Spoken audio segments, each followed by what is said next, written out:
জেলে 8 মাস পর্যন্ত আমরা দেখতাম তাদেরকে আদালতে তুলতে হলে জামায় আদরে নিয়ে যেত। কিন্তু গত পরশুদিন যা করেছে, পেছনে হাত বেঁধে হ্যান্ডকাপ লাগিয়ে কথা বললে চড় দেবে, এইরকম একটা দৃশ্য আমরা দেখতে পাই। তার মানে প্রশাসনে এখন বুঝতেছে যে না, ও বুবুর দ্বারা আর হবে না। বাবু যতই চাপাবাজি করুক না কেন, ও চাপা সব শেষ। এই জন্য এই সমস্ত মন্ত্রীদের, এমপিদের, এত বড় বড় নেতাদের সামনে প্রশাসন 2-3 হাত দূরে থাকতো, আর এখন পেছনে হাত বেঁধে চোরের মতো, ডাকাতের মতো নিয়ে যাচ্ছে। এতটুকুতে হবে না, আমার মনে হয় এদেরকে মাথায় দড়ি দিয়ে, ডান্ডা বেড়ি পরিয়ে আলেমদের সাথে যা করেছে এই 15.5 বছরে ওদের সাথে তাই করা দরকার। কামরুল টাক কালকে দেখেছেন না কি করে হাত বেঁধে পেছনে নিয়ে যাচ্ছিল, মনে হচ্ছে যে গরু চুরি করিস। আসলে তো এগুলো চোর ছিল। আমরা চাচ্ছি এই যে এই দেশে যারা এখন খুব বেশি বেশি বলছেন যে নির্বাচন চাই, নির্বাচন চাই, প্রত্যেকেই আমরা এর পক্ষে আছি। কারণ এই দেশে যতদিন নির্বাচিত সরকার না বসবে ততদিন পর্যন্ত অনেকের ষড়যন্ত্র বন্ধ হবে না। এটা বন্ধ করার জন্য নির্বাচিত সরকার মাস্ট বি দরকার। কিন্তু তার চাইতেও আগে দরকার যে 2732 জন মানুষ জীবন দিল, তাদের রক্তের অন্তত কিছু দেখানো। কেন তারা রক্ত দিয়ে গেল? কোনো কাজ নেই? আপনি কি মনে করেন আবু সাঈদের জীবনের কোনো দাম নেই? মুগ্ধর জীবনের কোনো দাম নেই? রায়হানের জীবনের কোনো দাম নেই? তার জীবনও আমার আপনার মতো নিজের কাছে এরকম মূল্যবান ছিল। এই এখানে গল্প করেন কোন কারণে? একটা কথা বলবেন না, এদিকে তাকিয়ে থাকেন।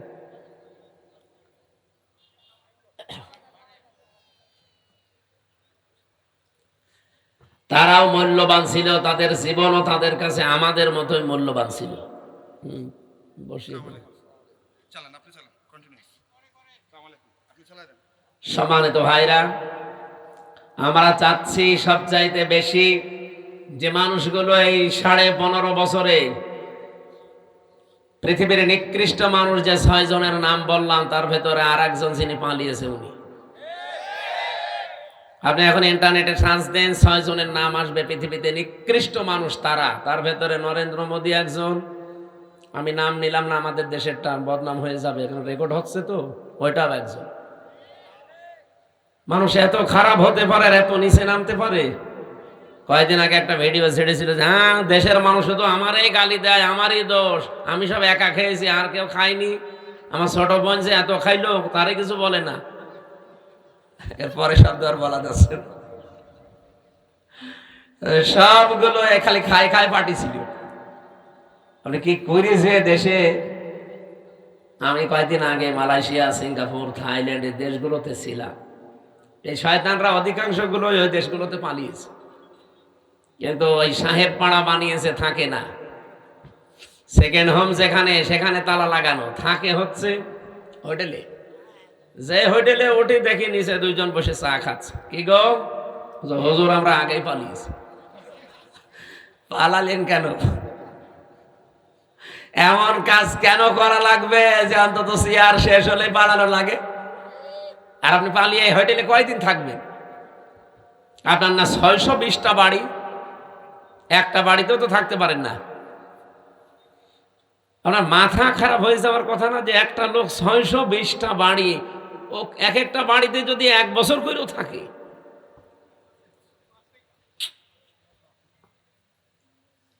এই টাকাগুলো বাইরের দেশে পাচার না করে এগুলো যদি বাংলাদেশে কর্মসংস্থান তৈরি করতেন। 36 লাখ যুবক এখন বেকার বাংলাদেশে।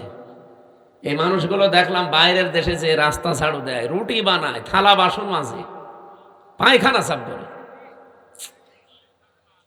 এরা দেশে টাকাগুলো পাচার না করলে এই দেশের টাকা দিয়ে সম্মানজনক কর্মজীবন তৈরি করা যেত।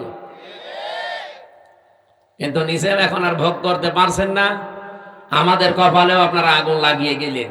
কি ঋণ এখন জানেন? এই দেশে এখন কেউ জন্ম নিলে 1,02,000 টাকা ঋণ তার মাথার উপরে, অথচ এগুলো সব জন্য দায়ী এই 1628 জন মানুষ মাত্র। এই 1628 জন যদি ঠিক হয়ে যেত না, এই দেশটা মালয়েশিয়ার মতো ঠিক 2004 সাল থেকে দাঁড়িয়ে যেত। মালয়েশিয়ার মতো দেশ এই বাংলাদেশের চাইতে প্রায় 5 ডবল এত বড় দেশ, অথচ এরকম সমতল ভূমি খুব কম, শুধু পাহাড় আর পাথর। এরকম একটা দেশকে মাহাথির মোহাম্মদ দাঁড় করিয়ে দিয়েছে বিশ্বের বুকে আছে। আর আমরা যে জায়গায় ছিলাম আরো নিচে নামতেছি। বলে ডিজিটাল হয়েছে। কিসের ডিজিটাল? টাল হয়ে গেছে।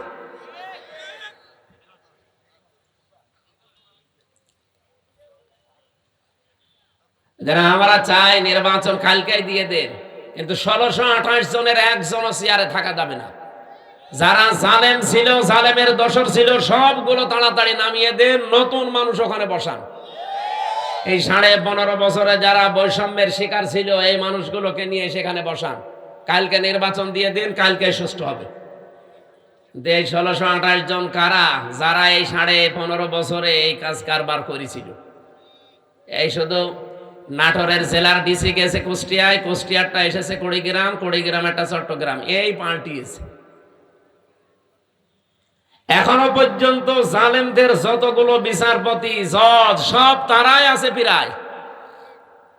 এগুলোকে আপনি মনে করেন যেগুলো মানুষ ছিল? এই কালকে একটা বিচারপতির ভিডিও দেখছিলাম, ও এখনো পর্যন্ত হাসিনার গুণগান গায়। ওর নাম হচ্ছে শেখ আহমেদ জমাদার। আমার মনে হয় ওরা যদি কুকুরও দেখে, কুকুরও ঘৃণা করবে। পৃথিবীতে স্বৈরাচার যারা হয়ে যায়, তাদের কয়েকটা ক্ষতি সামনের সম্ভাবনা দেখা দেয়। তার 1 নম্বরে পৃথিবীর প্রত্যেকটা সৃষ্টির ভেতরে আল্লাহ একটা ঘৃণা তৈরি করে দেয় তার প্রতি। আপনি তামাম দুনিয়া এখন খোঁজ নিয়ে দেখেন, দুনিয়াতে যারা এখনো স্বৈরাচার আছে, তাদের প্রতি শুধু আমরা না, পৃথিবীর যত সৃষ্টি আছে সবার ভেতরে ঘৃণা তৈরি করে দিয়েছে কে? বলেন। 2 নম্বরে ওরা যখন মারা যাবে দুনিয়া থেকে, ওদের জীবনের কোনো ভালো কাজ আল্লাহ কবুল করেনি। আর সর্বশেষ সে যদি ভালো হতেও চায়, আল্লাহ সেই লাইন বন্ধ করে দেয়। আপনি ফেরাউনের দিকে তাকানো, কিন্তু শেষ কথা এটা বলেছিল, আন্নাহু লা ইলাহা ইল্লাল্লাযী আমানাত বিহি বানু ইসরাঈল ওয়া আনা মিনাল মুসলিমিন। আমি ঈমান আনলাম ওই আল্লাহর উপরে যার উপরে বনি ইসরাঈলরা ঈমান এনেছে। আমি তো মুসলমান, এরপরও ফেরেশতারা আমারে পানির ভেতরে চুবাই কেন? পৃথিবীর ময়দানে আল্লাহ রাব্বুল আলামিন যত স্বৈরাচারের জীবনী আমি পড়েছি, এই মানুষগুলোর বড় ক্ষতি হচ্ছে ঘৃণা তৈরি করে দেয় সৃষ্টি জগতের ভেতরে তার প্রতি। 2 নম্বরে ওর শেষ ঠিকানা, যেটা জীবনের শেষ দিন পর্যন্ত যখন ভালো হওয়ারও চেষ্টা করে, ওকে আল্লাহ আর ভালো করার রাস্তা রাখে না। এই লোকটা সর্বশেষ বলেছিল যে আমি ঈমান আনলাম, এরপরও ফেরেশতারা আমার এভাবে পানিতে চুবায়। আল্লাহ রাব্বুল আলামিন ডাক দিয়ে বলেন, আল আন, এখন, আকাদা আসাইতা ক্বাবলু ওয়া কুনতা মিনাল মুফসিদিন, এর আগে তুমি বড় সন্ত্রাসী ছিলে, স্বৈরাচার ছিলে, ফ্যাসাদকারী ছিলে। জমিনে তোমার জন্য আমার বান্দা বান্দিরা আতঙ্কে ছিল। এখান থেকে আমি তাফসিরে ফি জিলালিল কোরআনে পড়েছি, পৃথিবীতে কোনো মানুষের কারণে যদি আল্লাহর সৃষ্টি জগৎ আতঙ্কিত হয়ে যায়, ওই লোকটাকে আল্লাহ সবচাইতে বেশি ঘৃণা করে। এটা 15.5 বছর এটা বেশি ছিল। এমন এমন মানুষ আমরা দেখেছি যাদের জন্য মানুষেরা আতঙ্কগ্রস্ত ছিল। কি, আমি তো নাটোরের খবর খুব বেশি জানি না, কিন্তু শিমুল সাহেবের জানি। ওনার নাম শুনলেই মানুষ আতঙ্কিত হয়ে যেত। কি জানি না, কিন্তু ভেতরে অবশ্যই এরকম কিছু আছে। দলু সাহেবের মতো মানুষ তাই ওনার সাথে পেরিয়ে দেয়নি। আপনি চিন্তা করতে পারেন, দলু বাংলাদেশে যদি 20 জন থাকে, তার ভেতরে 1 জন অন্তত, আর সে পর্যন্ত এর সাথে পারে নাই। তার মানে এই লোকটা কি আপনারা নিজেরাও ভালো জানেন। ইন্নামা নুমলি লাহুম লিয়াজদাদু ইসমা। মানুষ যখন পাপ করতে করতে সীমা ছাড়িয়ে যায়, আল্লাহ পাক বলেন ওয়ালাহুম আযাবুম মুহিন, তার জন্য অপমানজনক নেককার শাস্তি, নেককার অপমানজনক শাস্তি আমি একটার পর একটা রেডি করে রাখি। কোরআনের দুইটা আয়াত আমার কয়েকদিন আগে আমার এই নজরে এসেছে, এর আগে আমি বহুবার পড়েছি, কিন্তু এইটা এইভাবে যে আছে আমি জানতাম না। বাংলাদেশ সহ বিশ্বের যতগুলো দেশে আমারে নিয়ে গেছে, আমি যেহেতু একটা বড় গ্রুপে ছিলাম, আকিস গ্রুপে, ইনাদের মাধ্যমে বিশ্বের বহু দেশে আল্লামা সাঈদের মতো আল্লাহ রাব্বুল আলামিন ওনাদের ওসিলায় কোরআনের দাওয়াত নিয়ে যতগুলো দেশে গেছি, যতগুলো আন্তর্জাতিক সেমিনারে, বিশ্ববিদ্যালয়ে, আমি এই আয়াতটা আমার নজরে এতদিন হাজার হাজার বার পড়েছি, কিন্তু না, এখন আমার কাছে এই তথ্যগুলো আসার পর একটা আশার সঞ্চার হয়। সূরা আলাম নাসর 5 এবং 6 নম্বর আয়াত একটু ভালো করে শুনেন, দেখেন আপনার কাছে একটা অন্যরকম অনুভূতি আসবে। কোরআনের কথা কোনো মিথ্যা নেই, 100% সত্য, নাকি 98%? হ্যাঁ। আল্লাহ পাক বলেন, ফাইন্না মাআল উসরি ইসরা, ইন্না মাআল উসরি ইসরা, দুইবার রিপিট করলেন। আর উসরুন মানে কষ্ট, এই শব্দের আগে আল্লাহ পাক দিয়েছেন আলিফ লাম। কোন শব্দের আগে আলিফ লাম আসলে 4টা অর্থ বের হয়। 1 নাম্বার, এটা নির্দিষ্ট করার জন্য, এটা মারেফা, এর আগে আল্লাহ মা দিয়েছেন, এর আগে ইন্না দিয়েছেন, এর আগে ফা দিয়েছেন। তাফসিরে মুফাসসিরিন ইকরাম 42টার উপরে আমি বসে বসে মিলিয়েছিলাম যে দেখি কোনটার কি বক্তব্য আয়াতের ব্যাপারে। আমার আশ্চর্য লেগেছে, ফি জিলালিল কোরআন মুফাসসির বোঝাতে চেয়েছেন পৃথিবীতে কোনো মানুষ যদি একটা কষ্ট সহ্য করে 3টা কারণে, এই এদিকে তাকান, হচ্ছে না, আপনি যদি দুনিয়ায় কষ্ট পেয়ে থাকেন একটা কারণ, কয়টা? না, 3টা। কষ্ট পেলেই হবে না, কষ্ট যদি আপনি পেয়ে থাকেন 3 কারণে। আল্লাহ কষ্টের পরে কথা বলতে গিয়েছেন ইসরা, এর আগে আলিফ লাম দেয়নি, এটা নাকেরা, অনির্দিষ্ট শব্দ। মুফাসসিরিন ইকরাম বোঝাতে চায় আল্লাহর বক্তব্য, দুনিয়াতে যদি কেউ একটা কষ্ট সহ্য করে, কমপক্ষে তার ওই কষ্টের সাথে 70টা সুখ আল্লাহ জড়িয়ে রাখে। এ পর্যন্ত আপনারা কিছুই বোঝেননি, আন্দাজে সুবহানাল্লাহ বলেছেন। এবার আমি ব্যাখ্যা দেখছি, টিকায় পড়েছিলাম, একটা কষ্ট যদি কেউ সহ্য করতে পারে দুনিয়ার এই ময়দানে, কারণ কয়টা বললাম? বলেন বলেন। 3 কারণের বাইরে যদি কষ্ট পান, তার জন্য আপনার জন্য 70টা সুখ আল্লাহ রেডি করবে না? নেই। হাসিনাও কিন্তু কষ্ট পেয়েছিল, কিন্তু এই 3 কারণের বাইরে। এবার আসেন তো, এই 3 কারণের কষ্ট আমাদের জীবনে আছে কিনা। 1 নম্বরে যদি আপনি কষ্ট পেয়ে থাকেন আল্লাহর জন্যে, 2 নম্বরে রাসূলুল্লাহর জন্যে, 3 নম্বরে মানবতার জন্যে। কষ্ট কয়টা?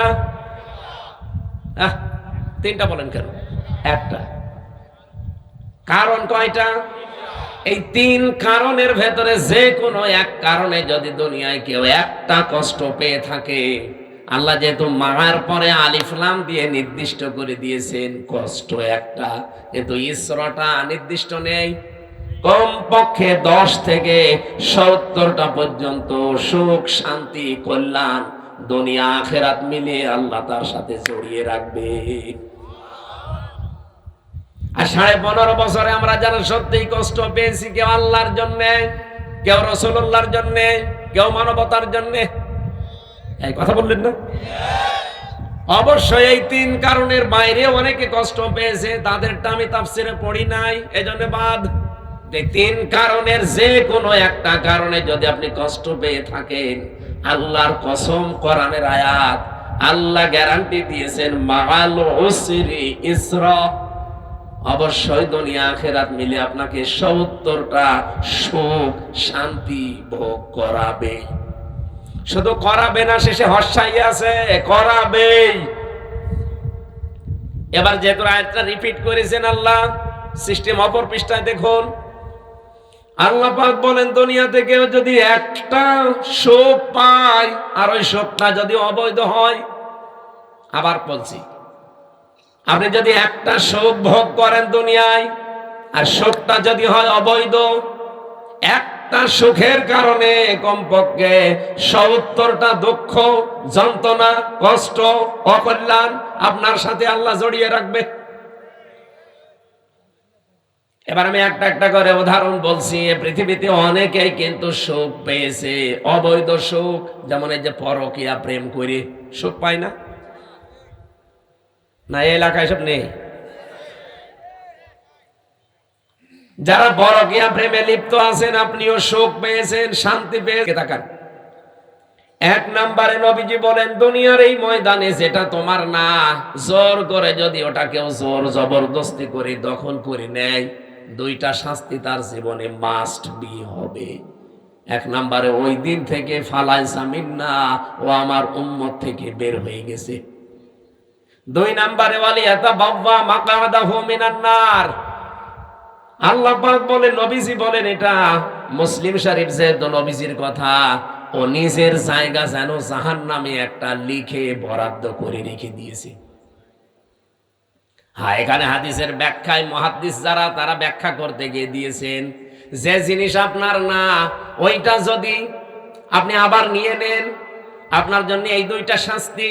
কিন্তু আপনার জিনিস যদি কেউ দখলে রাখে, ওইটা যদি আপনি ফেরত নেন, এটার জন্য আপনার ওই 2টা শাস্তি নেই।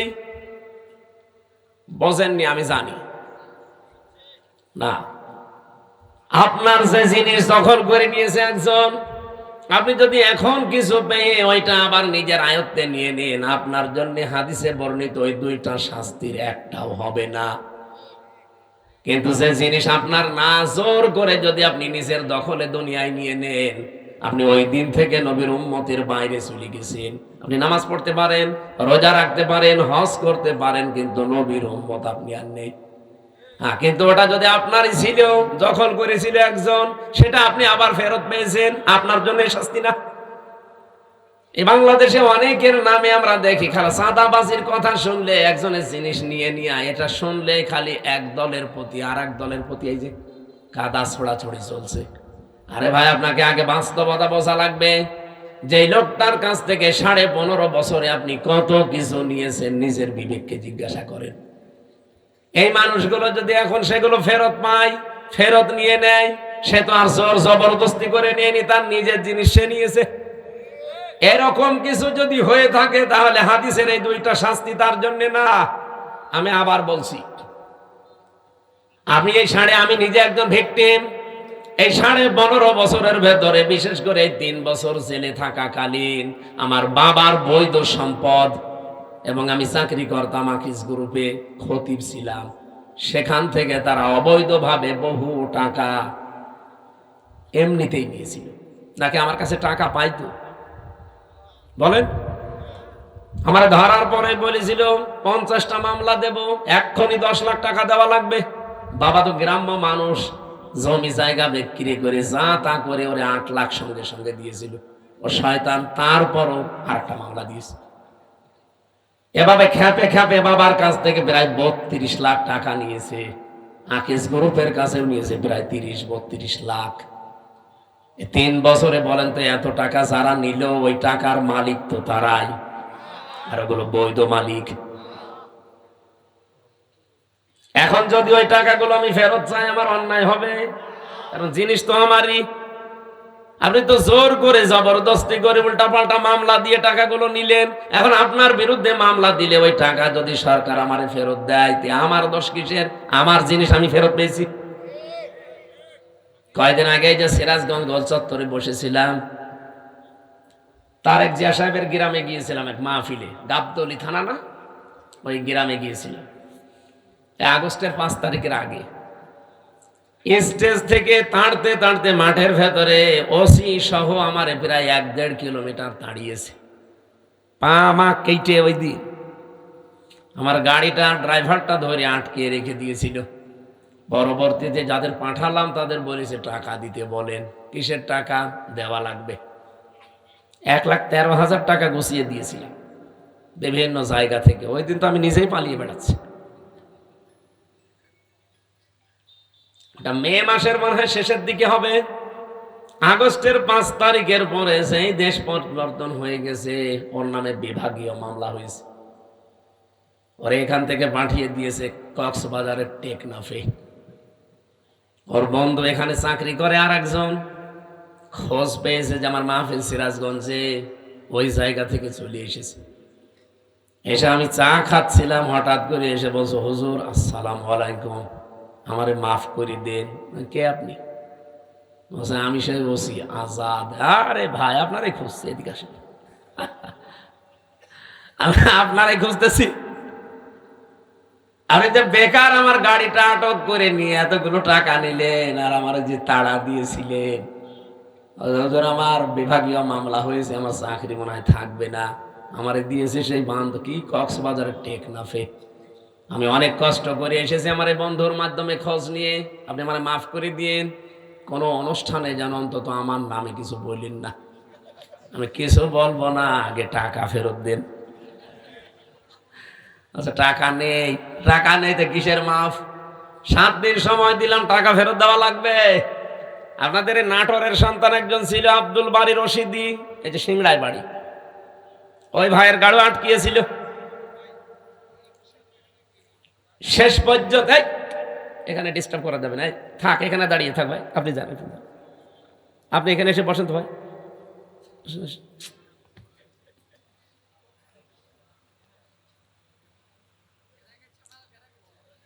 কথা বলা যাবে না ভাই। ওনারা যেই বলেছি ভাই 7 দিন সময় দিলাম, টাকা ফেরত দেওয়া লাগবে না, এটা কিন্তু আমি এখন যে ডিএমপি কমিশনার আছে সাজ্জাদ হোসেন, আমি কিন্তু জায়গা মতো বলবো, আত্মীয় আমার, হুজুর টাকা দিয়ে দেব। 7 দিন পরে 1 লাখ টাকা ফেরত দিয়েছে। বাংলাদেশের মনে হয় এটাই প্রথম ইতিহাস যে পুলিশ টাকা ফেরত দেয়। আমি তো এর আগে পুলিশ টাকা ফেরত দেয় শুনিও নি, দেখিও নি, তা আমি অলরেডি পেয়েছি। আর 13,000 হুজুর এটা মাফ করাই লাগবে, যা তোর মিষ্টি খেতে দিলাম। ওই যে পুলিশ দাঁড়িয়ে আছে। পুলিশ কারো কাছ থেকে টাকা নিলে ফেরত দেয়, এটা প্রথম ইতিহাস। এখন ওই টাকা যে ফেরত দিল, আমি কি জোর করে নিয়েছি নাকি আমার টাকা আমি নিয়েছি বলেন? এইরকম করে যারা এই 15.5 বছরে বহু টাকা বিভিন্ন জায়গায় দখল করে নিয়েছিলেন, ওই টাকা এখন আমাদের ফেরত দেন। আমি আশা করছেন কি বোঝাতে চাই আপনি বুঝেছেন। সুতরাং যারা এতদিন মাল কামিয়েছেন, বাংলায় বললাম, এ টাকাগুলো যার কাছ থেকে নিয়েছেন তার ফেরত দিয়ে দিন, নাই তো সে আপনার কাছে যে নেবে তখন তার নামে আপনি বদনাম বের করবেন। উনি জোর জবরদস্তি করে, চাঁদাবাজি করে, চাঁদাবাজি করেছে, তার জিনিস ফেরত নিয়েছে। এরকম যত জায়গায় যার জিনিস ছিল সবগুলো ফেরত নেন। ইসলামী ব্যাংক যাদের, তারা ফেরত পেয়েছে। আরো কিছু আছে, আমরা চাই সবগুলো তার ফেরত দিয়ে দেন, নিজে দুনিয়া থেকে মুক্ত হন।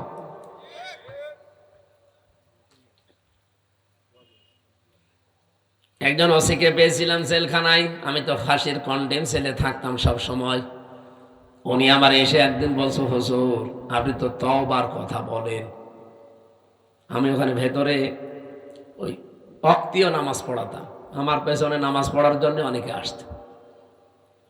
নামাজের পরে 2-3 মিনিট করে কথা বলতাম। একদিন তাওবার বিষয়ে কথা বললে উনি আমারে বলছে, হুজুর আমি একটা তাওবা করেছি, দেখেন তো আমার তওবা হয়েছে কিনা। কি?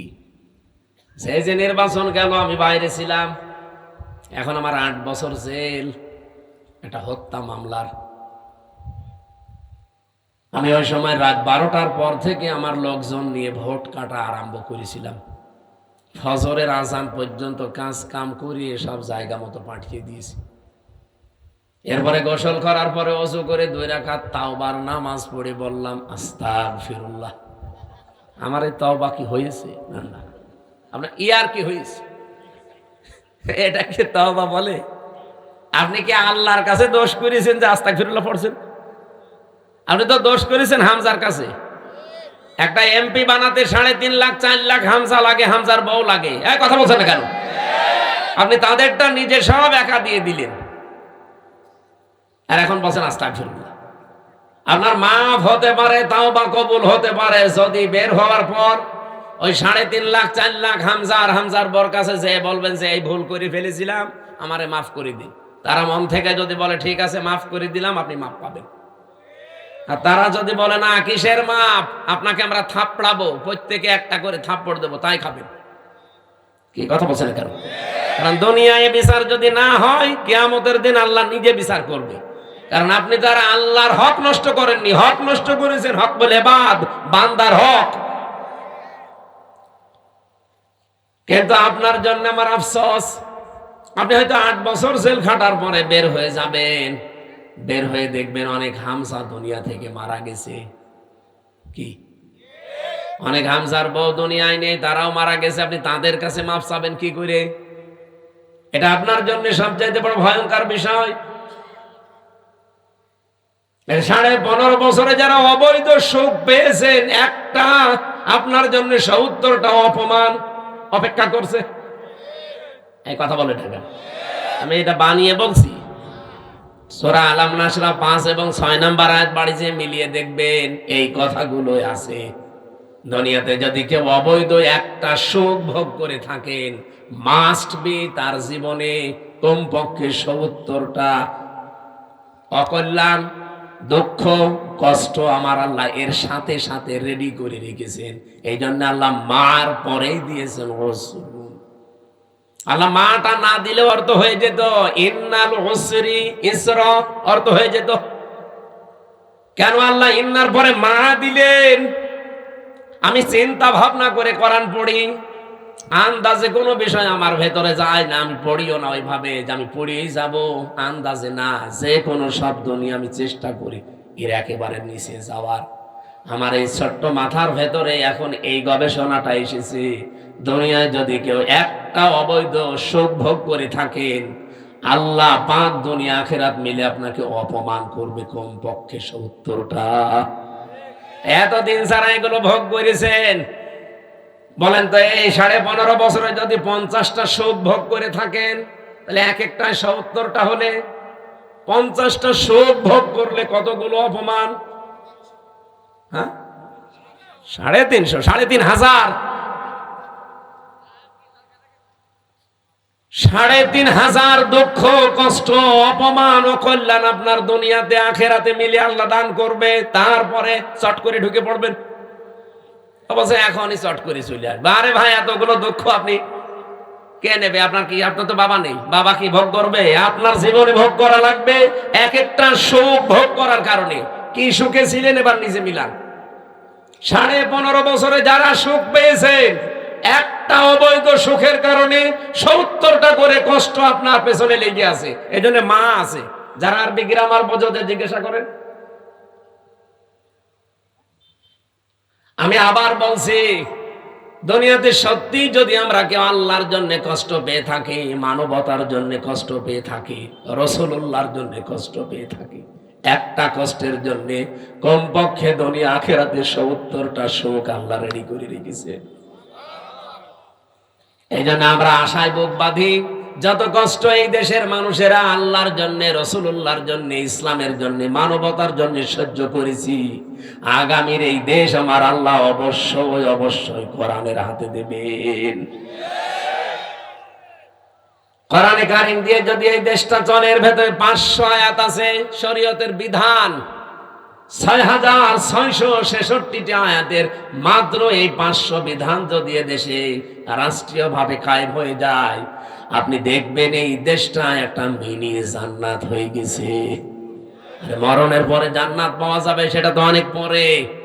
প্রতিদিন যে দোয়া করেন, রব্বানা আতিনা ফিদ দুনিয়া হাসানা ওয়া ফিল আখিরাতি হাসানা ওয়া কিনা আযাবান্নার, আল্লাহ দুনিয়া দাও আগে, এরপরে আখিরাত দিও। কেউ কি আগে বলে আখিরাত দিও তারপরে দুনিয়া দিও? বলে কেউ? কেউ বলে না। আর আল্লাহ ওইভাবে শেখানো নি, উনি শিখিয়েছেন ধারাবাহিক। কাবা শরীফে গিয়ে দেখলাম রকনি আমিনি থেকে শুরু করে হজরে আসওয়াদ, এই জায়গাটা লক্ষ লক্ষ হাজিরা যাবার সময় এই আয়াতটা পড়ছে, রব্বানা আতিনা ফিদ দুনিয়া হাসানা ওয়া ফিল আখিরাতি হাসানা ওয়া কিনা আযাবান্নার। বলেন আমিন। দুনিয়ায় আগে শান্তি দরকার, দুনিয়ায় শান্তি, স্বস্তি, নিরাপত্তা যদি সত্যি আমরা পেতে চাই, এটার বিকল্প দুনিয়ায় কিচ্ছু নেই। কারণ বহু মানুষ চেষ্টা করেছে এর আগে এটা বাদ দিয়ে, শান্তি দিতে পারে নাই। আপনি তাকান এই পৃথিবীর দিকে, কত মানুষ শান্তি দেওয়ার জন্য চেষ্টা চালিয়েছে, কিন্তু কাঙ্ক্ষিত মানের শান্তি দিতে পারে নাই। উন্নত দেশগুলোতে আপনি মনে করেন খুব শান্তিতে আছে, কোরআনের আইন বাদ দিয়ে না। আমি বাইরের দেশগুলোতে আমাদের নরসিংদীর বাবুরহাটের মতো শান্তি পাইনি। রাত 8টা, 8:30টার পরে বড় বড় মার্কেট গুলো, শপিং মল সব বন্ধ করে দেয়, কারণ নিরাপত্তা দেওয়ার মতো তাদের হাতে কোনো মাল ম্যাটারেস নেই। এত পাহারাদার, এত উন্নত প্রযুক্তি, এইটা যদি থাকে, তারপরও তো বাংলাদেশে এটা এখন নেই। মানে নরসিংদী বাবুরহাটে রাত 12টা, 1টা, 2টা নেই, দেখেন মানুষ কিভাবে ব্যবসা করছে। হযরত ওমর জানিয়েছিলেন কোরআনের 500 আইন যদি পৃথিবীতে কায়েম হয়ে যায়, হাজরে আসওয়াদ থেকে হাজরা মাউত পর্যন্ত, সানাই থেকে হাজরা মাউত, এ বিশাল রাস্তা, একজন সওদাগার লক্ষ লক্ষ টাকার মালামাল নিয়ে চলতে থাকবে। একজন যুবতী মেয়ে পোড়া শরীরে গহনা গাঁটি নিয়ে চলতে থাকবে। ওর মনের ভেতরে একটা ভয় কাজ করবে না, শুধু আল্লাহর ভয় বাদে অন্য কারো। আমরা তো ওই রকম পরিবার চাই, ওই রকম সমাজ চাই, ওই রকম দেশ চাই। টেকনাফ থেকে তেতুলিয়া পর্যন্ত একজন মানুষ লক্ষ লক্ষ টাকা নিয়ে আসবে, ওর মনের ভেতরে ছিনতাইয়ের ভয় থাকবে না, চুরির ভয় থাকবে না, কোনো ডাকাতির ভয় থাকবে না, একটা ভয় থাকবে কার? বলেন বলেন। মিনি জান্নাত হয়ে যাবে দেশটা। ওই দৃশ্যটা আমরা চোখে দেখতে চাই। জীবনে প্রতিদিন আমার মনে হয় এই দোয়াটা আমি অন্তত যে কোনো একবার করি, আল্লাহ পৃথিবীতে কিছুই যদি তোমার কাছে কবুল না হয়, 3টা বছর বিনা কারণে জালেমদের জিন্দানখানায় বন্দী ছিলাম, কষ্ট তো কম বেশি পেয়েছি, ওরা আর আমাদেরকে আরো বেশি কষ্ট দিয়েছে। আমি তারেক জিয়া সাহেবের পিএস জনাব মিয়া নুরউদ্দিন অপু ভাই, ওনার বন্ধু গিয়াসউদ্দিন মামুন ভাই, এই 2 জনের সাথে আর আল্লামা মামুনুল হক, এই 4 জন আমরা পাশাপাশি ছিলাম 3 বছরে। মিয়া নুরউদ্দিন অপু ভাই আর মামুনুল হক, এই 2 জনের যে স্যাক্রিফাইস আমার প্রতি আমি জীবনও বলতে পারবো না। এই জন্য যেখানে যাই আমি অপু ভাইয়ের জন্য, মামুন ভাইয়ের জন্য, মামুনুল হকের জন্য আগে দোয়া করি নেই, আল্লাহ পাক দুনিয়া আখিরাতে তাদের যেন উত্তম পুরস্কার দান করেন। বহু কষ্ট পেয়েছে লোকগুলো বিনা কারণে, বিশেষ করে অপু ভাইয়ের মতো মানুষ। এখন পরিবর্তন হয়ে গেছে যতটুকুই, কি কষ্ট দিত এই মানুষগুলো। 24 ঘন্টা সিসি ক্যামেরা লাগিয়ে, 2 জন পাহারাদার আমাদের 4 জনের জন্য আলাদা বসানো, 24 ঘন্টা তালা লাগানো, ফাঁসির কন্ডেম ছেলে। মনে হচ্ছে আমরা কি করেছি। খালি ওনাদের তারেক জিয়ার সাথে সম্পর্ক আর আমাদের ইসলামের সাথে সম্পর্ক, এই তাছাড়া আমার কি দোষ পেয়েছিল বলে? আমারে মামলা দিয়েছে, আমি নাকি আনসারুল্লাহ বাংলা টিমের প্রধান, কি অসাতা আমি জানি। সেই ভুয়া মামলা দিয়ে 3 বছর রেখে দিল। আরে জেলে দিলেও তো থাকা যায়, নাটোরে তো জেলখানা, জেলা কারাগার গুলোতে থাকা আর বাড়িতে থাকা প্রায় সমান। কিন্তু আমাদের এই গেছিল হাই সিকিউরিটি জেলে, ফাঁসির সেল, কন্ডেম সেল, ওর ভেতরে আবার 24 ঘন্টা তালা লাগানো। কিছু পড়তেও দিত না। একবার কারারক্ষী দেবদুল্লাহ বললাম যে স্যার একটা বই নিয়ে এসে দিতে পারেন না? হুজুর আমার সুন্দর সুন্দর বই আছে, একটা নিয়ে দেব। এসে দেখি দিয়েছে বঙ্গবন্ধুর আত্মজীবনী। এটা পড়ি করবো কি? না, অনেক জ্ঞান আছে এর ভেতরে, পড়েছিলাম। ওরাটা কি করবো, কোনো বই নেই তো, সারাদিন সারা রাত ওই বই।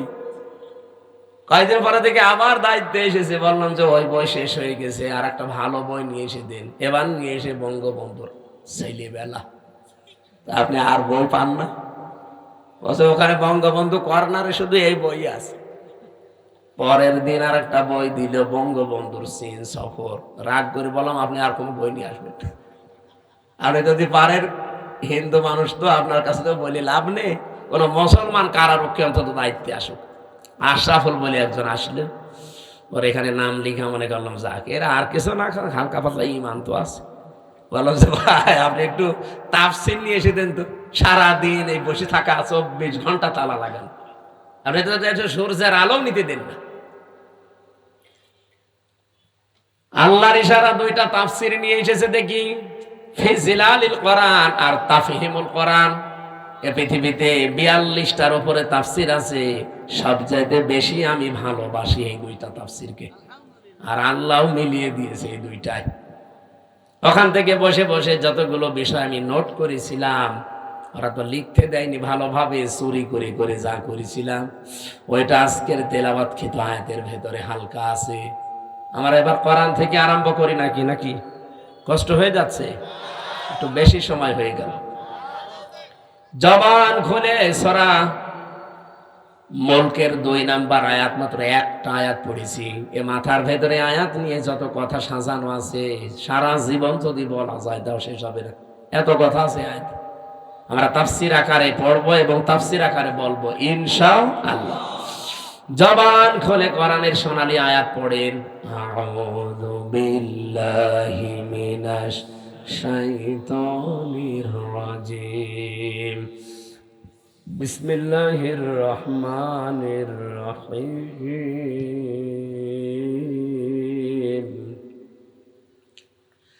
الذي خلق الموت والحياة ليبلوكم أيكم أحسن عملا وهو العزيز الغفور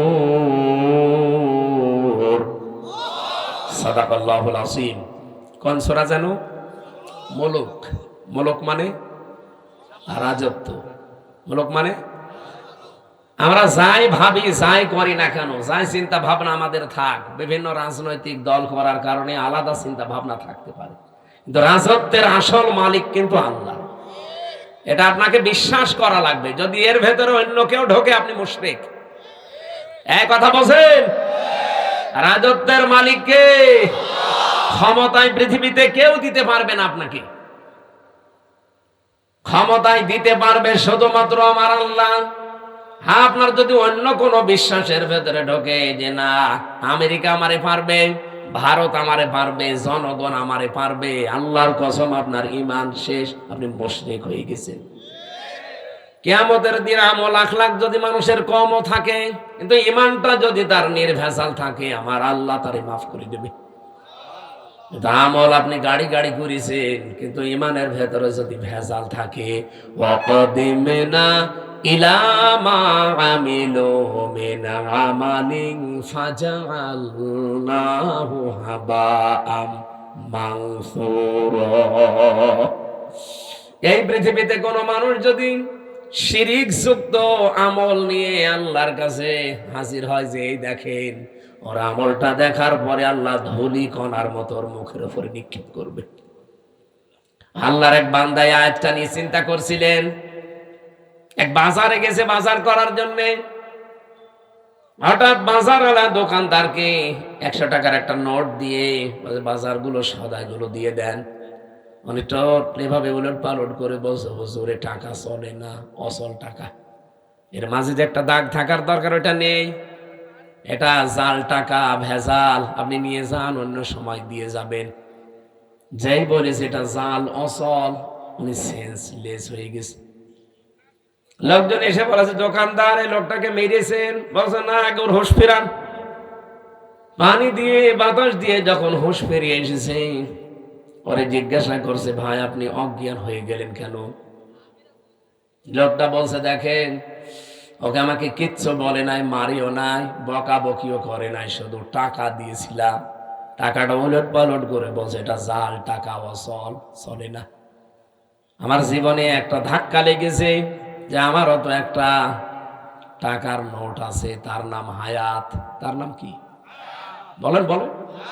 আমার তেলাওয়াতকৃত আয়াতের দ্বিতীয় শব্দই কিন্তু এটা, আল্লাযী খালাকাল মাউতা ওয়াল হায়াতা। আল্লাহ বলেন আমি তোমাদের মউত আর হায়াত বানিয়েছি। লোকটা ডাক দিয়ে বলছে, আমারও একটা হায়াত আছে, একটা নোট আছে টাকার, তার নাম এই 50, 60, 70 বছরের হায়াতের জিন্দেগি। আমি যদি এখনই মারা যাই, রব্বুল আলামিন যদি আমার হায়াতটা হাতে করে বলে বান্দা এটা অচল, চলে না। এর ভেতরে শিরিকের কিছু দেখতে পাচ্ছি, এর ভেতরে মানুষ ঠকানো আমল দেখতে পাচ্ছি। এইরকম ভেজাল আমল দিয়ে, এরকম ভেজাল জীবন দিয়ে আমার জান্নাতে যাওয়া যাবে না। এই চিন্তা করে আমি সেন্সলেস হয়ে গেছি। ও নাটোরবাসী, আমরা কোথায় আছি বলেন তো? তারাও তো মানুষ ছিল। কুল্লু নাফসিন যায়িকাতুল মাউত ওয়া ইন্নামা তুওয়াফাউনা উজুরাকুম ইয়াউমাল কিয়ামাহ। সূরা আলে ইমরান 4 নাম্বার পারা 13 নাম্বার পৃষ্ঠা 13 নাম্বার লাইনের 185 নাম্বার আয়াতের প্রথম অংশে আছে। এটা তাফসীর ইবনে কাসিরে পাবেন। রব্বুল আলামিন বলেন প্রত্যেকেই কিন্তু মারা যাবে। এদিকে তাকান। এখানে যারা আমরা আছি খুব বেশি হলো আর 60 বছর 70 বছর, খুব বেশি হলো 100 বছর পরে একজন থাকবেন না। নতুন মানুষ এই জায়গায় এসে জমিন চাষ করবে, কথা বলেন না কেন? তার মানে 100 বছর পরে আমরা যারা এখানে আছি নারী পুরুষ সবাই কবরের বাসিন্দা। মাত্র 100 বছর।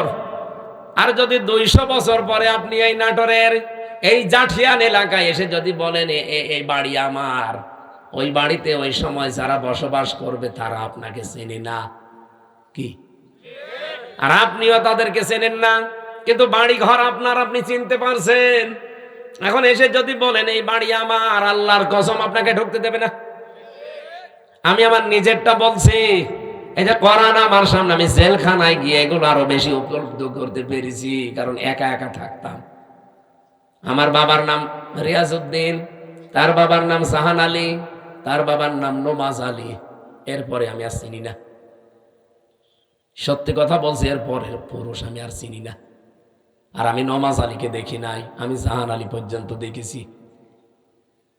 এখন এই নমাজ আলীর বাবা মাত্র 70-72 বছর আগে মারা গেছে। এই লোকটা এখন যদি এসে বলে কুষ্টিয়ায় এই 2 তলা বাড়ি আমার, এই ভিটা আমার, ওর দাঁত মুখ খুলে ফেলবো না? বান্ডামি করা যায়? কিসের নমাজ আলীর বাপ আপনি? আমি তো নমাজ আলীকে চিনি না। এক কথা বলছেন না কেন? বলেন তো আমার বাবা রিয়াজউদ্দিন, জাহান আলী, নমাজ আলী, তারপরে আমি চিনি না। আমি তাও 3 পুরুষ পর্যন্ত বললাম। এ ভাইরে জিজ্ঞাসা করেন তো, 3 পুরুষও পারবে না? 2টা পারবে মনে হয়। তাহলে ওনার 3 পুরুষের আগে 4 নাম্বারটা যদি এখন এসে নাটোরে ওনার বাড়িতে বলে যে এটা তো আমার বাড়ি ছিল, আমি এখানে থাকতে চাই, কসম আল্লাহর যত বড় দাড়ি হোক ও বাড়ি উঠতে দেবে না। বলবো আপনার জায়গা না থাকলে মসজিদে থাকেন, সকালবেলা চলে যান। এই যে পাশের জেলা রাজশাহী, 3 দিন আগের ঘটনা কি ঘটেছে দেখেছেন? 4টা ছেলে মেয়ে লোকটার, অথচ ট্রেনের নিচে মাথা দিয়ে মরে গেল। 4টা ছেলে মেয়ে। 8 মাস আগে তার বউটা মারা গেছে। না, আমি শুধুমাত্র ওই ছেলে মেয়েকে দোষ দেই না, ওই বাবারও দোষ আছে। কারণ কোরআনে কারিমের যে নির্দেশগুলো ছিল সন্তান হওয়ার পরে 11টা, আপনি খালি জন্ম দিয়েই ছেড়ে দেবেন তা না। ওই 4টা ছেলে মেয়েকে যদিও কোরআনে বর্ণিত 11টা শিক্ষা দিত, যে বৌমা 2টার কারণে লোকটা আত্মহত্যা করলো, ওই রকম বউ ছেলেরা 14টা বাদ দিয়ে দিত। আমাদের জাতির পিতা হযরত ইব্রাহিম আলাইহিস সালাম তার সন্তান ইসমাইলকে বলেছিলেন যে তোমার ঘরের চৌকাঠটা পাল্টিয়ে ফেলো, তার মানে তোমার এই বউর আচরণ ভালো না, এরে পাল্টিয়ে ফেলো।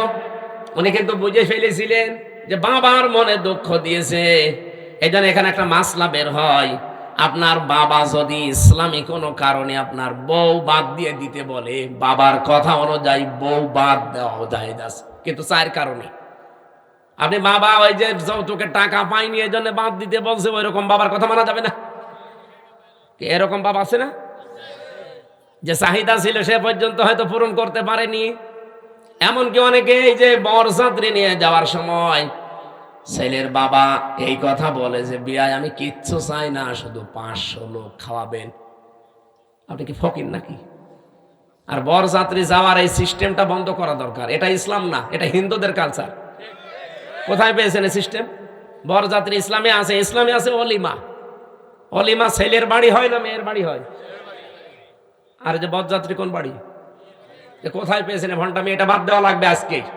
যারা এখানে আছেন মুসলমান, অন্তত অন্য ধর্মের লোক নেই, আজকে থেকে হিন্দুদের এই কালচার বাদ। কোন বাড়িতে কেউ বরযাত্রীর দাওয়াত দিলে যাবেন না। বলে না ও হারাম, আমি খাবো কোন কারণে? কারণ মেয়ের বাবা যদি মন থেকে আপনাকে কিছু না দেয়, যা নেবেন একটা পান নিলেও পানটাও হারাম। আর আপনি মরণের খাওয়া খান, যে 10 পিস করে গোস্ত খায়, তারপরও বলে না কিছুই হয়নি। তোর হবে কি করে? ও তো রাক্ষস। বরযাত্রী যাওয়া যাবে? গিয়েছেন কোনদিন? এটা বন্ধ করা লাগবে। অলিমা কর, মেয়ে কথাটা 3-4 বার বলতাম না, কারণ আমার ছেলে নেই, আমার 3টা মেয়ে, আমার আবার বাঁচা লাগবে না। যদিও ইসলামেও আছে, তারপরও আমার নিজেরও বাঁচা লাগবে ভাই। বারবার করে বলছি বরযাত্রী যাওয়া, অলিমা করা হয় ছেলের বাড়িতে, ছেলের বাবারা বুঝুক না। এই যে এই লোকটা ট্রেনের নিচে মাথা দিয়ে মরে গেল, এই যদি ছেলে মেয়েকে আল্লাহর পরে মা বাবার স্থান, এটা যদি কোরআন থেকে হাদিস থেকে ছোটবেলা থেকে শিখাতো এই দিনটা, তাহলে এই 2টা ছেলে ওর বউ দরকার হয় বাপ দিয়ে দিত, তারপরও বাবাকে ভাবে বাড়ি থেকে বের করে দিত না। লোকটা সারাদিন বাড়িতে জায়গা পায়নি, শেষ পর্যন্ত স্টেশনে না খেয়ে সারাদিন ছিল, সকালবেলা যে মরে গেছে। এরকম সন্তান যেন কারো না হয়। আরে সন্তানের তো শুধু দোষ না ভাই, আপনি ওইভাবেই তৈরি করেছেন তাকে। আল্লাহর পরে যে আপনার স্থান, সে তো জানেই না। এখানে মাসলা হচ্ছে, বাবার কথা যদি শরীয়ত সম্মত হয়, বাবা যদি বলে বউ রাখা যাবে না, এর ভেতরে আমি শরীয়তের এই জিনিসগুলো ভুল পাই, তাহলে বাদ দিয়ে দেওয়া লাগবে। কিন্তু মায়ের কথা শুনে বউ তালাক দেওয়া জায়েজ নেই। এই মাসলাটা মনে রাখবেন। বাবার সম্মান কিন্তু মায়ের চাইতে খুব বেশি না, 3 গুণ বেশি মায়ের মর্যাদা। কয় গুণ? কিন্তু মায়ের কথা শুনে কেউ বউ তালাক দেওয়া জায়েজ নেই, কারণ শাশুড়ির সাথে আর বৌমার সাথে সম্পর্ক মেয়ে আর মায়ের মতো জীবনও হয়নি, হবেও না। আর যেখানে হয় সেটা একেবারে সোনায় সোহাগা। শাশুড়ি যারা এসেছেন, বৌমা যদি আপনার ছেলেকে ভালোবাসে বেশি, তার সাথে অন্তত অন্তরঙ্গ থাকে বেশি। অনেক শাশুড়ি বলে আমার বৌমা আমার ছেলের দখল করে ফেলেছে। আরে আপনার তো নামাজের সেজদায় পড়ে শুকরিয়া আদায় করা দরকার, যে আপনার ছেলে অন্তত শুধু বউ নিয়ে ব্যস্ত থাকে, অন্য জায়গায় লাইন করে না। ছেলের সুখের জন্য একটু ছাড় দেওয়া যায় না? এখানে যারা শাশুড়ি বসে আছেন, অবশ্যই আপনাকে ছাড় দেওয়া লাগবে, কারণ আপনার ছেলের সুখের জন্য 10 মাস 10 দিন আপনি কষ্ট করেছিলেন, 22 থেকে 25 বছর একাধারে কষ্ট করলেন। এখন আর একজনের হাতে অন্তত সে আছে, তার সুখের জন্য একটু স্যাক্রিফাইস করা লাগবে আপনাকে। এরকম শাশুড়ি আমরা চাই। এরকম মা আমাদের দরকার নেই। এই মার এদিকে মন পাওয়া যায় না, ওদিকে বর মন পাওয়া যায় না, শেষে আমরা রোগী হয়ে যাই। এরকম পরিবার দেশে নেই? বলুন নেই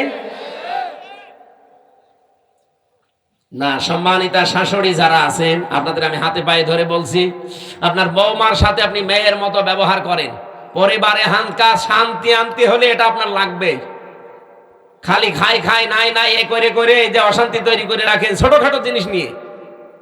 হয়তো বৌমার জন্য 1000 টাকার যে একটা শাড়ি কিনেছে, মায়ের জন্য 800 টাকা দিয়ে 200 টাকা কম বেশি এই ঝগড়া চলছে। আমি কি বেশি বলে ফেললাম? এরকম পরিবার দেশে নেই?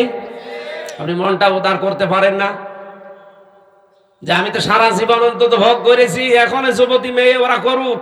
আর আপনার বাইরের মানুষ হতো আপনার ছেলের অন্তরঙ্গ, হয়তো শান্তিতে থাকলে আপনার ছেলেও শান্তিতে থাকবে।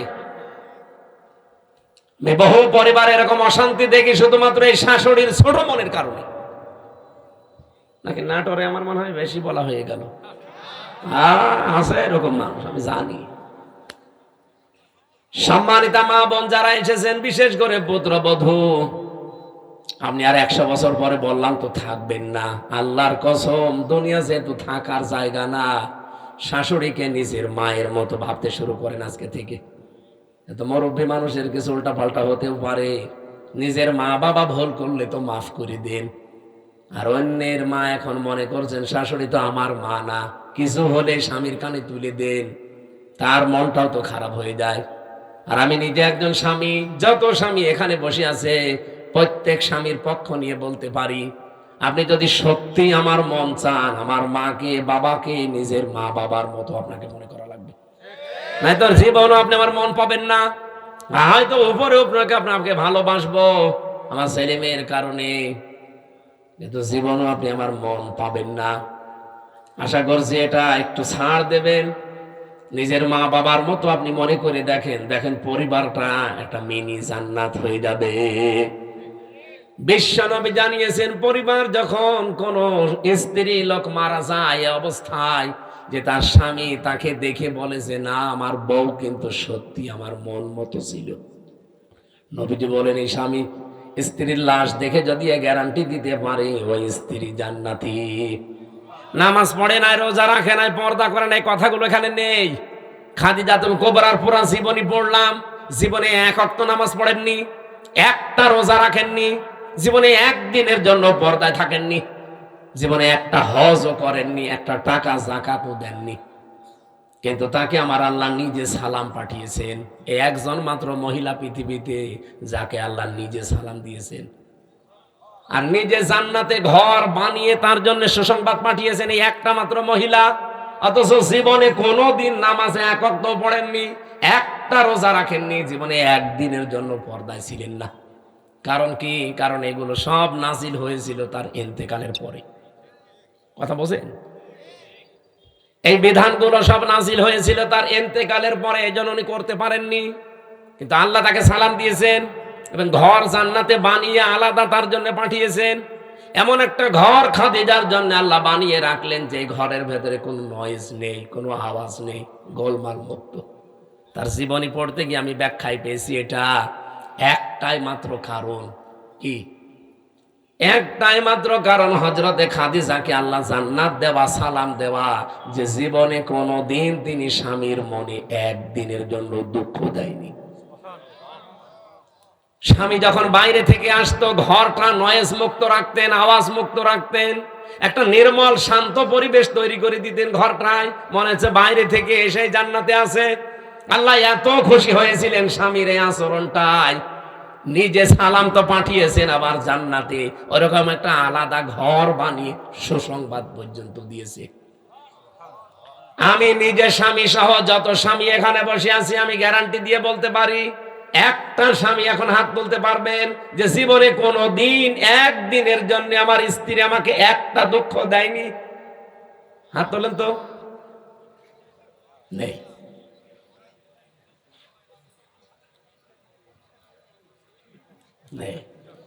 এই দুইজন তো হাত তুলতে পারে। ক্যামেরা এদিকে মারো না, আমি হাসির জন্য বলি নাই, চিন্তা করে দেখেন আমিও হাত তুলতে পারলাম না, যদিও ম্যাডাম মনে হয় দেখছে, যা করে করুক গা, কপালে যা আছে হবে। কি আশ্চর্য মেয়েরা, এই যে হাজার হাজার মহিলারা বসে আছে, ওরা মনে করে নামাজ পড়লে, রোজা রাখলে, আর কালো বোরকা পড়লে আমি জান্নাতি। কে বলেছে আপনাকে? খাদিজা তো জীবনে এক ওয়াক্ত নামাজ পড়েনি, একটা রোজা রাখেনি, একটা দিনের জন্য পর্দা ছিল না। জীবনে কোনো দিন একটা দিনের জন্য, একবারের জন্য স্বামীর মনে তিনি দুঃখ দেয়নি। এরকম স্ত্রী তৈরি করা দরকার না? এখানে যারা বসে আছেন, আল্লাহ যেন খাদিজার মতো তৈরি করে দেন আপনাদের। বলেন আমিন। না, সিস্টেমটা যদি উল্টিয়ে ফেলি, ওরা যদি বড় হুজুর এটা একটু বলেন তো, এখানে এমন কোন স্বামী আছে কিনা যে জীবনে একদিনের জন্য স্ত্রীকে একটা দুঃখ দেয়নি? একটা প্রতিদিন 20টা করে দুঃখ দিচ্ছে। আমাদেরকে হযরতে আলীর মতো হওয়া লাগবে। আল্লাহ আমাদেরকে এই মানুষগুলোর জীবনে সামনে রেখেছেন কেন? শিক্ষা নেওয়ার জন্য। পরিবারটা জান্নাত হয়ে যাওয়ার কথা, অথচ 100টার প্রায় 99টা পরিবার এখন শান্তি নেই। সে আলেম বলেন, হুজুর বলেন, আর জেনারেল বলেন, সবগুলো এখন অশান্তি, এই শুধু ছোট মনের কারণে। আমি দুনিয়ার একটা হিসাব দিচ্ছিলাম, আমি নিজের দাদার বাবাকে পর্যন্ত আর চিনতে পারছি না। 200 বছর পরে আমিও যদি কুষ্টিয়ায় আমার ওই বাড়িতে এসে বলি এই বাড়ি আমি বানিয়েছিলাম, আল্লাহর কসম 200 বছর পরে যারা ওখানে বাস করবে আমারে কুষ্টিয়ায় ঢুকতে দেবে না। এই হচ্ছে দুনিয়া। আল্লাহ এর পরের অংশে দিয়েছেন, ওয়া ইন্নামা তুওয়াফাউনা উজুরাকুম ইয়াউমাল কিয়ামা। ও পৃথিবীর মানুষেরা, বুঝে শুনে কাজ কারবার করবা, যা করো না কেন এইটা কিন্তু তোমারে দেওয়া হবে, যা করবা এইটাই তোমাকে দেওয়া হবে। ফামান যুহজিহা আনিন নার, এইটা বলার জন্য আমি এ পর্যন্ত আসলাম, ভালো করে শুনবেন। ফামান যুহজিহা আনিন নার ওয়া উদখিলাল জান্নাতা ফাকাদ ফাজ। এখানে আয়াতের দুইটা তাফসীর হয়, আলেম যারা আছেন তাদেরকে বলছি ভালো করে মিলাবেন। প্রথম তাফসীর হচ্ছে ওই লোকটার জীবন আসল সফল, যাকে আল্লাহ জাহান্নামের আগুন থেকে মাফ করে দিয়ে জান্নাতে দিয়ে দেবে, সেই লোকটা সফল। আর একটা তাফসীর হচ্ছে পৃথিবীর ময়দানে যতদিন সে বেঁচে আছে, জাহান্নামের কাজগুলো যখন আস্তে আস্তে ছেড়ে দিয়ে জান্নাতের কাজের দিকে আস্তে আস্তে এগিয়ে যেতে পারে, তখন সে যেন মনে করে আমি সফল হচ্ছি। আগে নামাজ পড়তো না, এখন ধরেছে। আগে সুদ খেতো, এখন ছেড়ে দিয়েছে। এরকম কাজ কারবার গুলো যখন আপনি জাহান্নামের কাজ একটা একটা করে ছেড়ে দিয়ে জান্নাতের কাজের দিকে এগিয়ে যেতে পারবেন, আপনি মনে করবেন আল্লাহ পাক আমাকে জীবন সফল করে দিচ্ছে। আপনি বলেন তো, হচ্ছে আপনার জীবন এটা? না। আগে বিড়ি খেতেন না, এখন আরো খান। আগে সুদ খেতেন না, এখন খান। এমনকি এখানেও আমার মনে হয় এমন এমন মানুষ বসে আছে, সুদের টাকা ছেড়ে দেয়, 1000 টাকা দিলে 100 টাকা বেশি দেয়। এরকম মানুষ টাকা ছেড়ে দিয়ে রেখেছে, সেই টাকা ওয়াজ শুনে যে তুলবে, এরকম মানুষ নেই? অলরেডি টাকা ছেড়ে দিয়ে এসেছে, ওয়াজ শেষ করে কালকে যে ওই টাকা তুলবে, সুদের টাকা।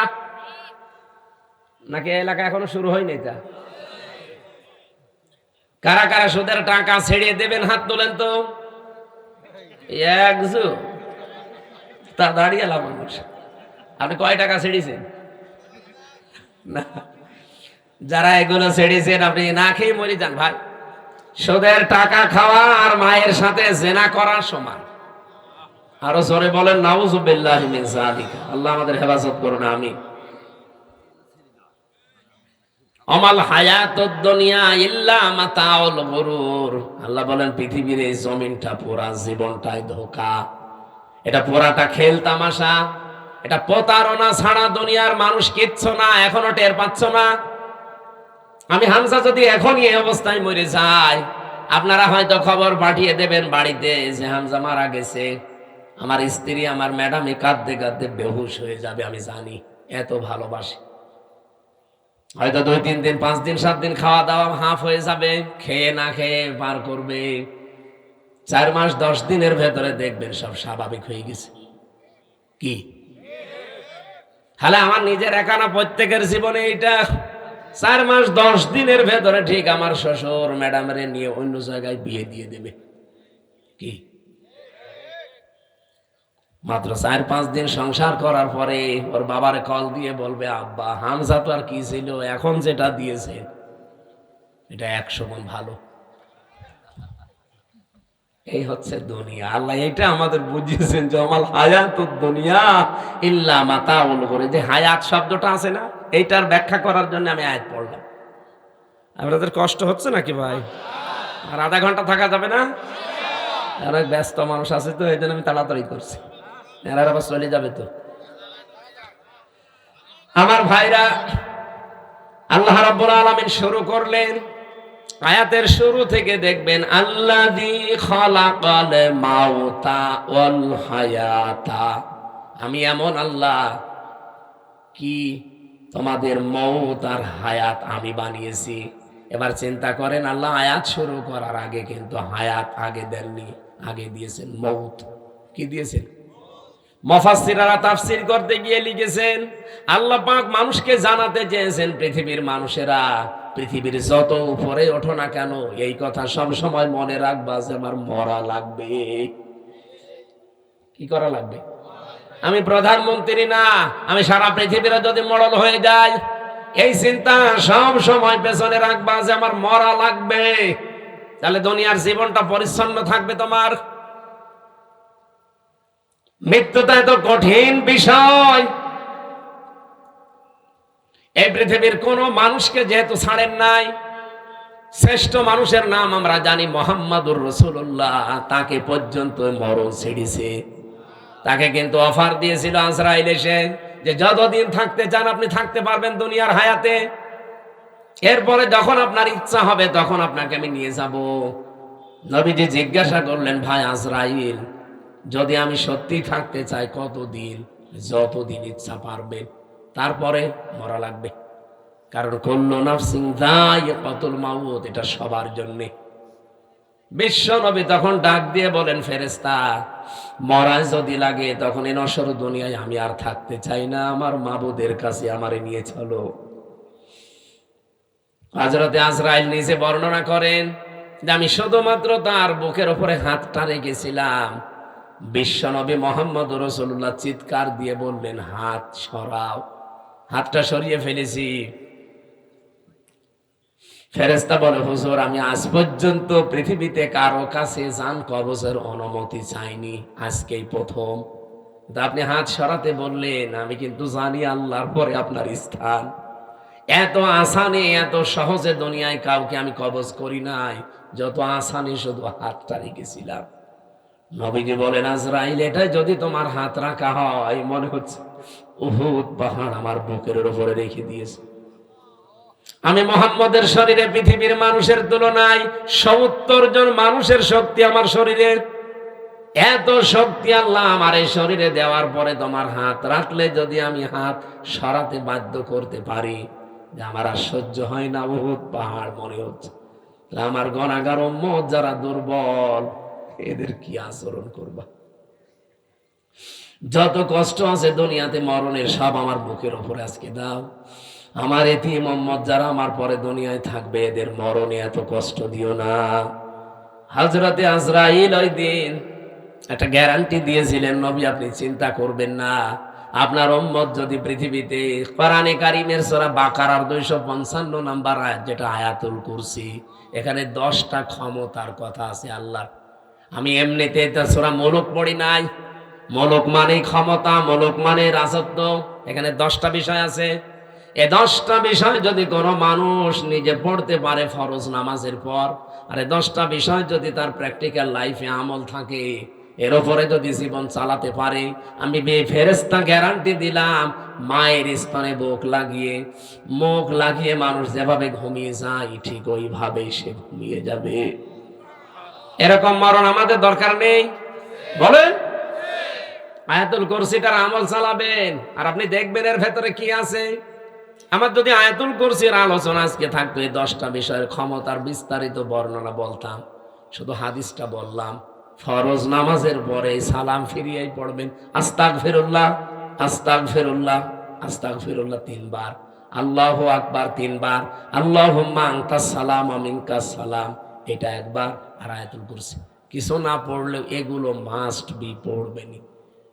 আর আস্তে আস্তে যদি এগুলো বুঝতে পারেন যে কি বলছেন, জীবনে যত বেশি সেট করতে পারবেন আপনার চলার প্র্যাকটিক্যাল লাইফে, জীবন চলার পথে, আপনি দেখবেন আপনার জীবন পরিচ্ছন্ন হতে আছে। ওই যে ফামানসু হসিহানিন নার ওয়া উদখিলাল জান্নাতা ফাকাদ ফাজ, আপনাকে সফল আল্লাহ করে দেবে। আস্তে আস্তে জাহান্নামের কাজ আপনি ছেড়ে দেবেন, জান্নাতের কাজের দিকে আপনাকে ঠেলে ঠেলে আল্লাহ দিয়ে দেবে। আমরা এরকম একটা সুখের মরণ চাই। এরপরের শব্দ ছিল আল হায়াতা, আল্লাহ হায়াত বানিয়েছেন। হায়াত কয় প্রকার? পরে কোরআন শরীফ পড়ে আমি হায়াত পেয়েছি 5 প্রকার। প্রথম হায়াতে আমরা যেটা ছিলাম তার নাম আরওয়া, রুহের জগৎ, যেটা হযরতে আদম নবীর পৃষ্ঠদেশ থেকে আমাদের সবাইকে আল্লাহ একদিনে বের করেছেন।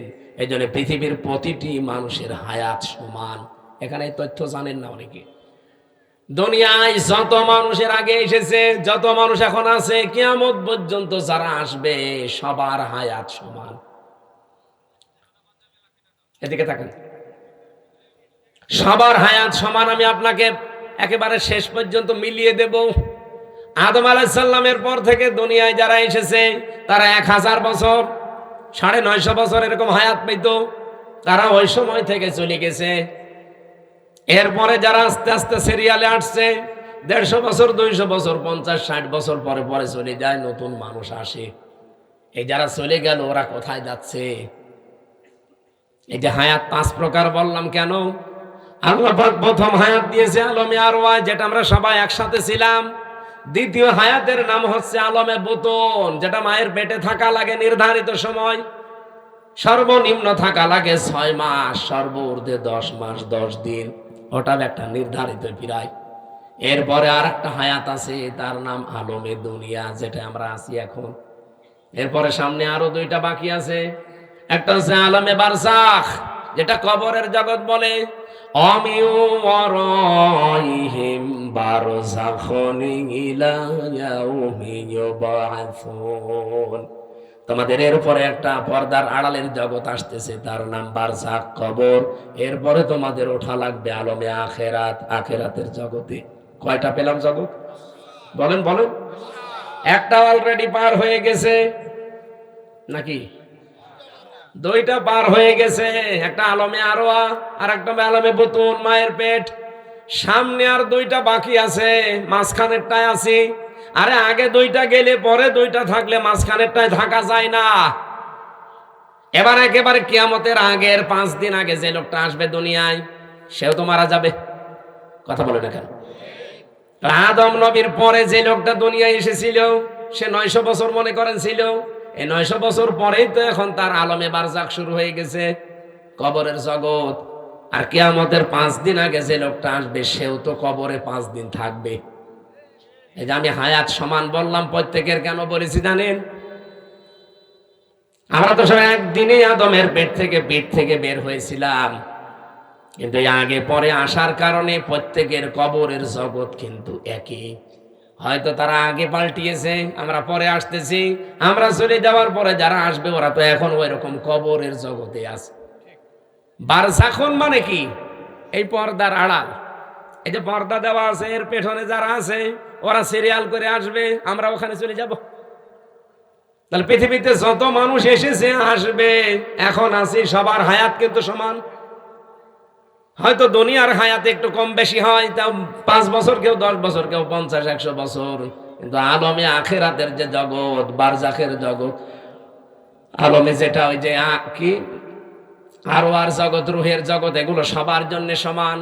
এই 5টা হায়াত আল্লাহ আমাদেরকে দিয়ে বলেন কেন দিলাম? এই মাঝখানের হায়াতটা জানো, দুনিয়ার জগৎ যেটা, লিয়াবলুয়াকুম আইয়ুকুম আহসানু আমালা। আমি আল্লাহ দেখতে চাই তোমাদের ভেতরে এই ছোট্ট হায়াতে সবচাইতে ভালো কাজ কে করে আসতে পারো। আল্লাহ কি কাজ দেখতে চেয়েছেন? আল্লাহ আকসারু আমালা দেয়নি যে বেশি কাজ, না, আল্লাহ ভালো কাজ চাই। বিশ্বের অন্যান্য দেশে ঘুরলাম, তারা যতটুকু কাজ করে কাজটা ভালো করে, এজন্য টেকসই হয়। আমাদের দেশে কাজ বেশি হয়, কাজটা ভালো হয় না, এজন্য টেকসই হয় না। বঙ্গবন্ধু টানেলে এখনই পানি আরম্ভ হয়েছে। পরশুদিনও আমি আসলাম, চট্টগ্রামের বঙ্গবন্ধু টানেলের নিচ দিয়ে এখন পানি উঠতেছে বাম পাশ দিয়ে। 100 বছরের টার্গেট নিয়ে বানানো। এই যে পাবনা আর উপরের এই যে কি ব্রিজ যেন, এটা কত বছর চলছে বলেন? ওর নিজের মেয়াদ শেষ হয়ে গেছে, তারপরও যা সেইটাই আছে। আপনার তো কাজ আল্লাহ বেশি চায় না, দুনিয়ায় কাজ চাই, ভালো কাজ। কি চাই আল্লাহ? জানে আকসারু আমালা দেয়নি যে বেশি বেশি কাজ করো না, কাজ আপনি অল্প করেন, কিন্তু কাজটা যেন, আরো জোরে বলেন, আহসানু আমালার ব্যাখ্যায় আমি আর একটা জিনিস পেয়েছি।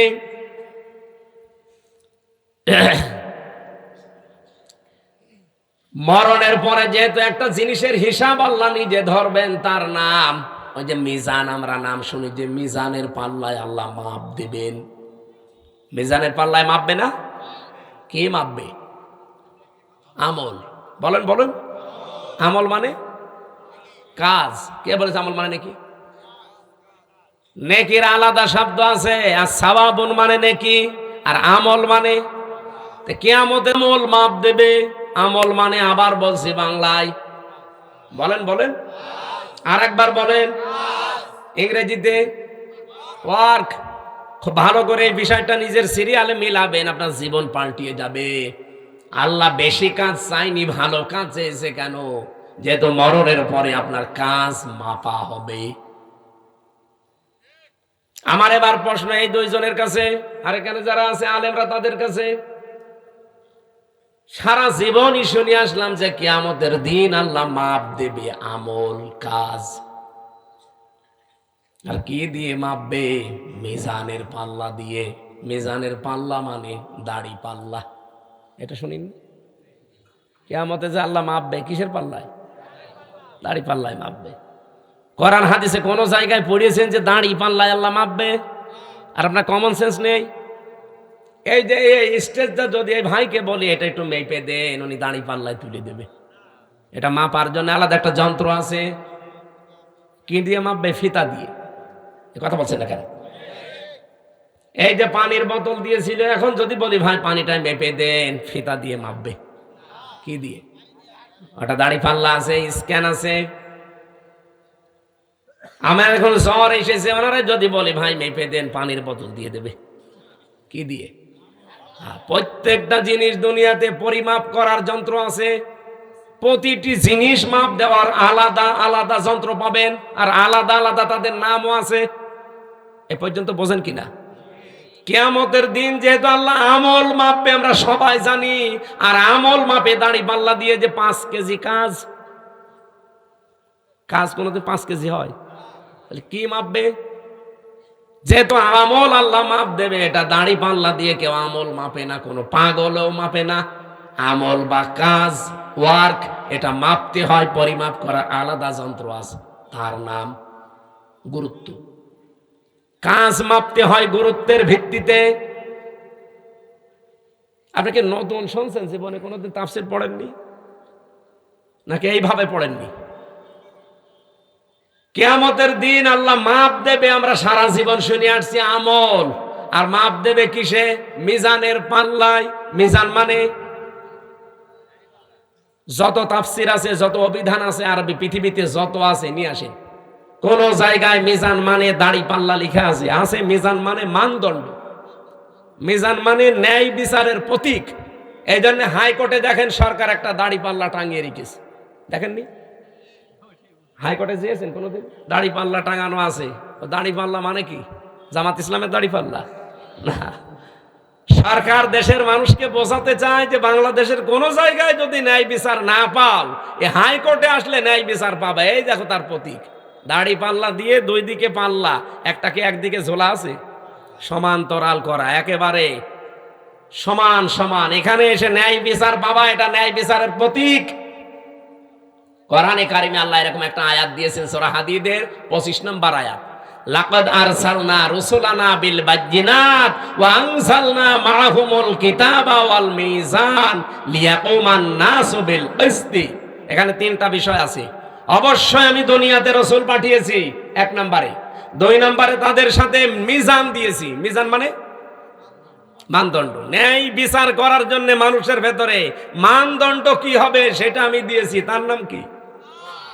তাহলে এখানে মিজান মানে মানদণ্ড, ন্যায় বিচারের একটা পথিকের নাম মিজান। আর আমরা সবাই এখন জানলাম, যারা শিক্ষিত মানুষ জিজ্ঞাসা করে দেখেন, প্রত্যেকেই বলবে কাজ মাপতে হয়, আমল মাপতে হয়, এটা দাড়ি পাল্লা দিয়ে না, এটা মাপতে হয় গুরুত্বের ভিত্তিতে।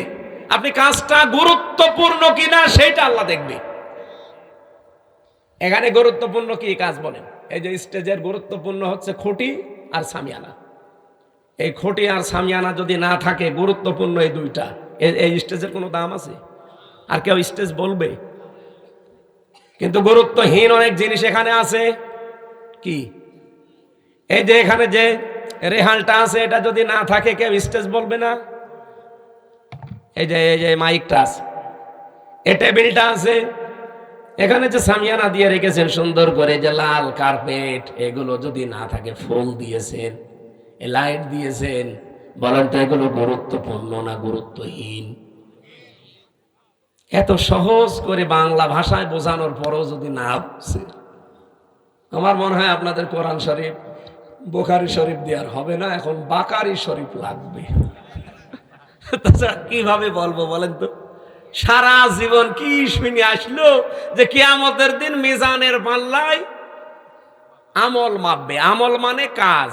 এই কেজি এইদিকে 5 কেজি গোনা তুলে দেবে, এইদিকে 6 কেজি নেকি তুলে দেবে, একদিকে ভার হয়ে যাবে, জান্নাতে চলে যাবে। আরে ভাই, আমল কাজ মাপে মানুষ দাড়ি পাল্লা দিয়ে? কোনো পাগলে বিশ্বাস করবে? কাজ মাপতে হলে গুরুত্বের ভিত্তিতে মাপা লাগে। আমি এই ভাইকে বললাম, ভাই কুষ্টিয়ায় যান, এই কাজটা করে আসেন। বিকালে বেলা দেখে উনি কাজে না যেয়ে ওই নাটোরের মোড়ে মার্বেল খেলছে। আমার কথার গুরুত্ব দিয়েছে? কাজের গুরুত্ব দিয়েছে? আল্লাহ পৃথিবীতে গুরুত্বপূর্ণ কাজ দিয়েছেন আমাদের জীবনে 500টা। কয়টা?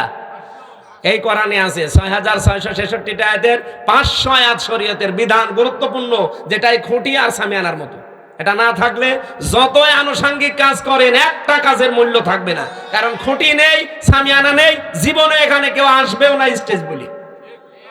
আমি আশা করি কথা কি বোঝাতে চাই আপনি বুঝেছেন। জীবনের গুরুত্বপূর্ণ এই কাজগুলো আজ আমাদের নেই। গুরুত্বহীন যেগুলো, এই টিস্যু বক্স, এই যে এটা, এই যে সামিয়ানা, এই যে মাইক, এই কার্পেট, এগুলো না হলেও চলে। হয়তো ওইগুলো নিয়ে আমরা আজ মারামারি করছি। বলেন, ওইগুলো নিয়ে আজ বাংলাদেশে মারামারি, শুধু দল বেদলে বিভক্ত। অথচ এই 500 আয়াত নিয়ে কোনো জায়গায় মারামারি হয় না। এই 500র ভেতরে একটা আইন হচ্ছে আল আকিমুদ্দিন ওয়ালা তাতাফাররাকু ফি। এই জমিনে আল্লাহর দ্বীন কায়েম করা লাগবে। এখানে কোনো ফতোয়াবাজি চলবে না। এই জায়গায় কোনো ফতোয়া নেই। যত ফতোয়া সব মাথায় টুপি কয়কলি দিয়েছেন এটা নিয়ে। আরে রাজশাহী, চাঁপাইনবাবগঞ্জ, নওগাঁ, নাটোর, এগুলোতে আরো বেশি। আমিন জোরে বলবেন, আসতে বলবে, এই নিয়ে মারামারি করে। গুরুত্বপূর্ণ কাজগুলো আগে করেন, কারণ কিয়ামতে আল্লাহ এইটাই মাপবে। মানুষের কাজ মাপতে হয়, আমল মাপতে হয়, গুরুত্ব কি, গুরুত্বর সাথে গুরুত্বহীন না গুরুত্বপূর্ণ, এইটা আল্লাহ দেখবে। আল্লাহ আমাদেরকে যেহেতু গুরুত্বপূর্ণ কাজ করার জন্য 4টা বিষয় আমি এখানে পেয়েছি। কোন কাজ আপনি আমি ভালো মনে করলে হবে না, এটার জন্য শর্ত 4টা। কাজটা ভালো কিনা শর্ত কয়টা? 1 নম্বরে কাজের জন্য জ্ঞান থাকা লাগবে, যেটা আমরা আরবিতে এলেম বলি। যে কোনো কাজ হাতে নেওয়ার আগে দেখতে হবে ওই বিষয়ে লোকটা জ্ঞানী কিনা। বাংলাদেশে এমন এমন মন্ত্রী ছিল, সারা জীবন পড়েছে আইন নিয়ে, আর তারে দিয়েছে খাদ্য মন্ত্রী, ওই যে টাকটা, গম চুরি করিস। আরে ভাই, যে যেই বিষয়ে পড়েছে আপনি তারে সেই বিষয় দেন। ও পড়লো সারা জীবন আইন নিয়ে, ওরে আপনি খাদ্য দিয়ে রেখেছেন, ও খাদ্যের কি বুঝবে? আমার কথা কি রাগ হচ্ছে? 2 নম্বরে নিয়ত থাকা লাগবে। এটা দুনিয়ার লোক দেখানোর জন্য আপনার হলে হবে না, এটা হওয়া লাগবে কার জন্যে? এই জন্য যারা কালেমা পড়ে লা ইলাহা ইল্লাল্লাহ, তাদেরকে আল্লাহ শিখিয়েছেন, তুই বল, কুল ইন্না সলাতি ওয়া নুসুকি ওয়া মাহইয়ায়া ওয়া মামাতি লিল্লাহি রাব্বিল আলামিন। সূরা নাম 8 নম্বর পারা, 9 নম্বর পৃষ্ঠা, 9 নম্বর লাইনের 163 নম্বর আয়াতে আছে, তাফসিরে ফি জিলালিল কোরআন। আল্লাহ বলেন, নবী আপনি বলেন, আমার নামাজ, আমার কোরবানি, আমার বেঁচে থাকা, আমার মরে যাওয়া দুনিয়ার কারো জন্য না, সব আমি আল্লাহর জন্য করি। নিয়তটা পাকাপাকি করা লাগবে, লোক দেখানোর জন্য করলে হবে না ভালো কাজ। 3 নম্বরে ধৈর্য লাগবে। কি লাগবে? আর এখন মুসলমানদের সবচাইতে বড় সম্পদ এখন পৃথিবীতে এইটা, ধৈর্য ধারণ করা লাগবে। বাংলাদেশে অনেক ষড়যন্ত্র চলছে বিভিন্ন কায়দায়, ধৈর্য ছাড়া এখন আর উপায় নেই।